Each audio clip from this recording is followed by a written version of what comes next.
a very short amount of time left, but that time is yours if you have questions. Thank you. Thank you for appearing today. I'll keep my questions very short. So you would characterise this as due process not being followed? That's correct. Okay. Violation of property rights, even though the... Yes, Senator. Okay. Is this an unusual or usual way of operating a business? We would describe it as a highly unusual way of operating, both in terms of operating as a business, Senator, but also in terms of the way that where these situations have occurred in Australia and there has been the transition of hospitals back in Australia, normally the typical process would be you'd have conversations on it leading up for 12 months first and then transition. We've gone for a novel approach, which is 6 weeks transition and then now deal with a whole range of legacy issues that are falling out from it. So what would this do to trust in the business community and the ACT?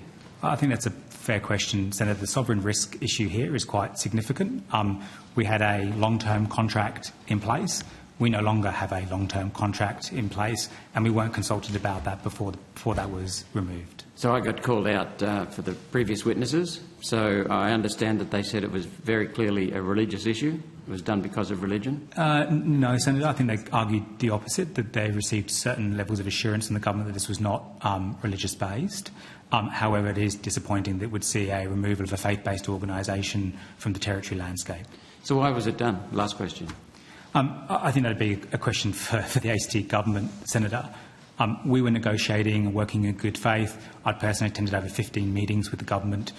We wrote to them back in November last year with our current position. From there, we heard nothing. We got a courtesy letter to acknowledge our correspondence, and next we know we're being called in on the 8th of May and told the government will compulsorily acquire our hospital. Now, you're involved in the business. Sorry, one more short question. The chief determinant for productivity, chief determinant for risk, for safety is always workplace culture. What will this do to the workplace culture? I don't know what it would do to workplace culture going forward. I can say that Calvary had a very strong workplace culture.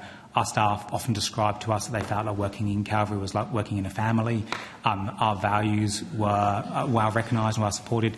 It wasn't just a location of people of faith. I'm not Catholic, but I joined Calvary because of its values and what it stood for, and that sense of why you want to come to work every day. And that's what our people enjoyed about working for us. And I think that's where they've deprived of that ability and just told that you're tomorrow going to be working for a government employer. I think that deeply upset a lot of people.